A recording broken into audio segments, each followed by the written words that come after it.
ইরানের মরুপ্রান্তে যখন সূর্য অস্ত যায়, রাত নামে, আঁধার গাঢ় হয়, সেই সময়ও থামে না লড়াই। ঝড়ের আগেই যেমন নিস্তব্ধতা নামে, তেমনি নিঃশব্দেই নিজের মতো করে এগিয়ে চলেছেন একজন মানুষ, আয়াতুল্লাহ আলী খামেনি। এক হাতে একা, তবুও বুক চিতিয়ে দাঁড়িয়ে আছেন পশ্চিমা বিশ্বের তথাকথিত হায়নাদের বিরুদ্ধে।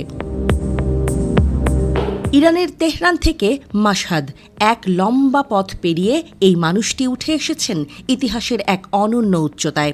জন্ম ১৯৩৯ সালে, পবিত্র শহর মাশহাদে।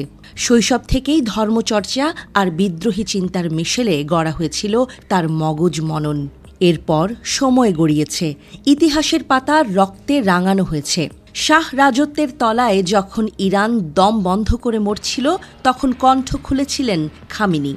রুহুল্লাহ খোমেনির ছায়ায় বেড়ে ওঠা এই মানুষটি হয়ে ওঠেন এক আদর্শ অনুসারী আর পরে উত্তরসূরি। ১৯৭৯ সালের ইসলামী বিপ্লব শুধু এক রাজতন্ত্রকে সরিয়ে দেয়নি, বরং গোটা মধ্যপ্রাচ্যের মানচিত্রে এক নতুন রেখা এঁকে দিয়েছিল।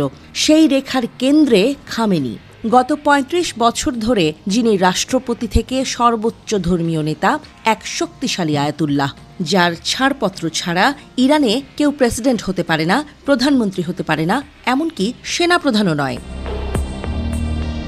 এই একচেটিয়া ক্ষমতা কিভাবে রক্ষা করেছেন তিনি? গোপনে পারমাণবিক শক্তি গড়েছেন, নিষেধাজ্ঞা মাথায় নিয়েও আধুনিক অস্ত্রভাণ্ডার সাজিয়েছেন। যারা পশ্চিমা সভ্যতার রোদের নিচে মাথা নোয়ায়, খামেনি তাদের চোখে চোখ রেখে বলেছেন, আমরা মাথা নোয়াব না। কিন্তু এই দুঃসাহসের খেসারত দিতে হচ্ছে তাকে।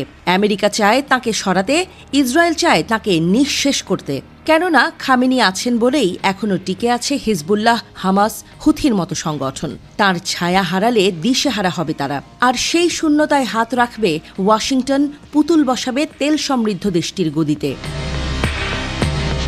পশ্চিমা মিডিয়াগুলো যখন খামেনির মৃত্যু ঘিরে জল্পনায় ব্যস্ত, তখন তেহরানে অনেকে কাঁদছে, অনেকে দোয়া করছে, আবার কেউ কেউ থমকে আছে, ভাবছে খামেনির পর কি। কিন্তু যারা তার ঘনিষ্ঠ, তারা জানেন এই মানুষটি সহজে হার মানেন না।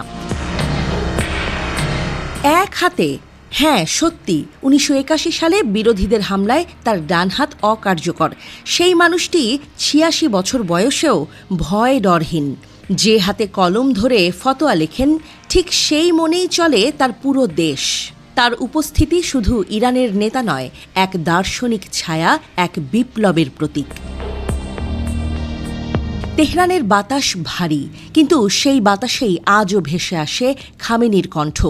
তোমরা যদি সত্যে থাকো, তবে কেউ তোমাকে থামাতে পারবে না।